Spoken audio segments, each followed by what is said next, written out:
So I am still on the fence, but I think I might be starting to change my mind around Victor Gyökeres being my number one target for the centre forward position this summer. And it's for the same tactical reason I'm now starting to think that Liam Delap wouldn't have been the right signing for United either, and that Stuttgart's 23-year-old centre forward Nick Woltemade may have been a superior option from the start. And so in this video I'm going to break down why I think Gyökeres may be the perfect centre forward for Ruben Amorim's system, but not the perfect striker for United as a whole, why that's relevant to Liam Delap, and analysing why I think Nick Woltemade may have one of the most underrated skill sets for a centre forward and might actually be a more complete version and potentially an upgrade on Xerxes. So let me start off by explaining what I mean by Gyökeres being the perfect centre forward for Ruben Amorim's system, but not for Manchester United in general. So my theory is that when Ruben Amorim is identifying the style and skill set that he wants from his centre forward, he's primarily focused on the build-up phase. See, this season, United have struggled to play out of aggressive high pressure, not being able to play through the centre of the press, as I've explained numerous times in previous videos. And in my opinion, avoiding playing through the centre when all options are being man-to-man pressed, and instead intentionally trying to build out through wider areas, is a strategy that Amorim is using due to the high risk of losing possession in and around the box in the defensive third, likely leading to a high-value chance for the opposition. Now I'm sure you're wondering, what does this have to do with the centre forward, and in particular Gyökeres, Delap and Woltemade? Well, I'm going to explain the knock-on implications of Amorim's build-up strategy being reluctant to play through the centre in just a minute. But before I go any further, if you want to check out any cheap, good quality football jerseys, go over to jerseyfifa.co. They've got a variety of different currencies and retro jerseys, including this 2006-2007 white Manchester United away shirt with Ronaldo 7 on the back, which they did actually send me, as well as this Juventus Zidane shirt from the 90s as well, which are two jerseys that I have been wanting for quite a while, but were incredibly hard to find. If you use code Atlantis at checkout, you'll get a 10% discount, so I'll leave it linked in the description and in the comment section below.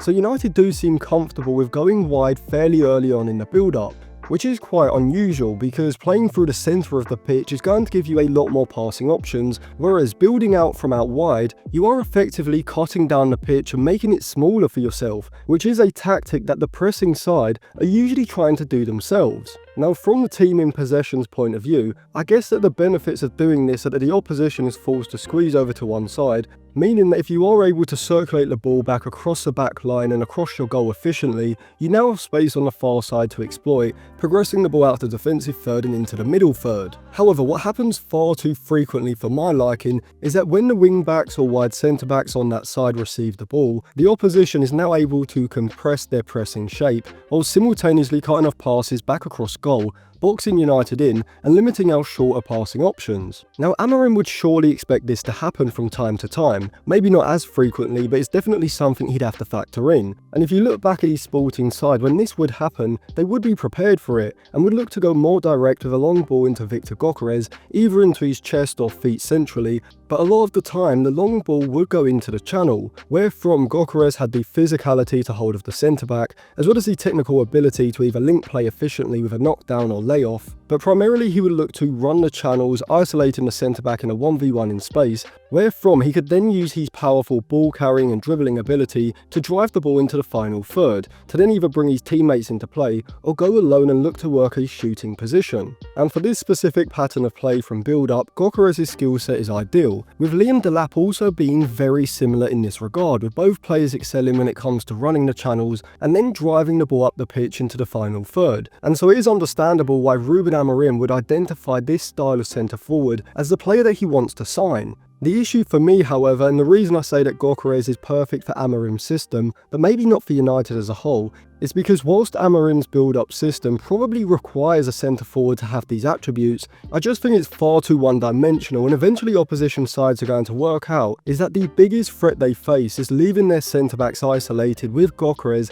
on the halfway line in space. And so instead of just going to start refraining from pressing as aggressively, as high up the pitch during the build-up phase, maybe even just allowing United to work the ball out of the defensive third in order to allow them to retain a deeper and more compact defensive shape, with the central midfielders and fullbacks now able to remain closer to the centre-backs, restricting the space for strikers like Gyökeres or Delap to run into, nullifying a significant amount of what makes them so effective. Now I should say that Gyökeres is still a lot more effective against sides who close off the space for him by sitting deeper, compared with someone like Liam Delap, which to be fair is probably down to Liam Delap's skill set being a bit less developed due to his age. But Gyökeres is still better than most strikers when it comes to manipulating the ball in order to work shooting angles for himself around the box, even when it is congested, but of course he's at his best when he has space to run into from the middle third. And this is why I'm starting to think that Nick Woltemade at Stuttgart was always a better option for United than Liam Delap. But what sort of centre forward is he? Why do I say he has one of the most underrated and unique skill sets of any centre forward around? And why do I think he could be considered a more complete version of Joshua Zirkzee? Well, on first glance, considering that Woltemade is 6'6" and has quite a lanky build, it could be easy to stereotype him as simply a target man. However, from the eye test, you can see that technically, Woltemade is exceptional. He has that Zirkzee hurricane-like ability to drop off from the forward line, receive the ball to feet under pressure from a defender on his back, and get his first touch on point, utilising his physicality and quick footwork to twist and turn, using drag backs and shuffles with the ball in order to retain possession and either link play with a layoff or turn a defender before playing forward. And whilst I don't think he has the same sort of technical elegance as Zirkzee, I think he may be just as effective at linking play, and actually faster over shorter distances. But what really completes Woltemade's skill set is what he does in the final third. As well as Zirkzee is fantastic in deeper areas of the pitch, in and around the box I do think he lacks the offensive instincts and ability to manipulate the ball in order to open up shooting angles for himself that we do see in Woltemade's game, and the German's close ball control and quick footwork is so good in tight spaces inside of the box, and not only is he capable of a variety of different finishes, but his composure, technique and confidence when in these goal scoring positions is very impressive, and we can see this statistically as over the past 365 days in the 1,622 minutes that he's played for Stuttgart, Woltemade ranks in the 85th percentile for his non-penalty goals, scoring at a rate of 0.55 per 90, with his non-penalty XG of 0.44, also ranking in the 69th percentile, which he overperforms by 0.11 per 90, showing how clinical he's been in front of goal. However, arguably his goal scoring isn't even the best part of his game statistically, as when it comes to his chance creation and ball progression, you can see that not only does he complete a high volume of short passes, but he also ranks in the mid-90th percentiles for his XG assisted and key passes, as well as the 80th percentiles for his expected assists, progressive passes, through balls, as well as his passes into the final third and penalty area. But that's not it, as when it comes to his ball carrying and dribbling, he ranks in the low 90s for his successful take-ons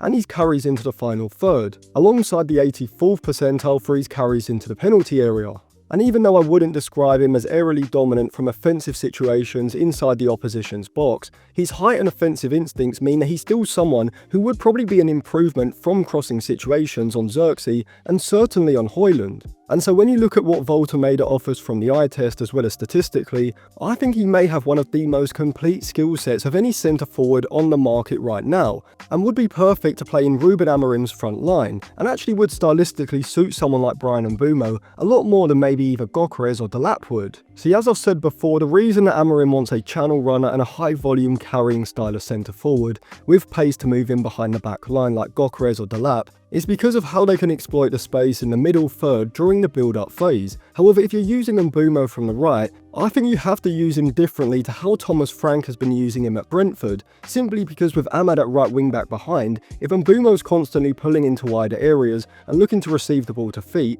all that does is congest the space that Amad ideally wants to be receiving the ball in. See, in that right-sided interior forward position, if you're using an advanced forward who primarily is going to be looking to make runs in behind, then I think you need more of a playmaker like Xavi Simons, who can operate effectively in deeper central areas, who can drop off and look to receive the ball to feet between the lines in order to allow you to have passing options through the centre of the pitch. However, when you look at Mbeumo's skill set, this really isn't what he specialises at. He's far better off being used as more of an inside forward who, like Garnacho, can make diagonal runs between the centre-back and full-back, ahead of a centre-forward's deeper movement. And so from a stylistic point of view, in order to get the best out of him, I think he'd be better off playing alongside a centre-forward like Zirkzee or Woltemade, who aren't going to be closing off that space in behind that Mbeumo wants to be running into, and instead their movement can work in tandem in order to actually create that space with their deeper movement for Mbeumo to then make those runs into, looking to get into goal-scoring positions. And so overall, if United do sign Mbeumo, which does look likely at the moment,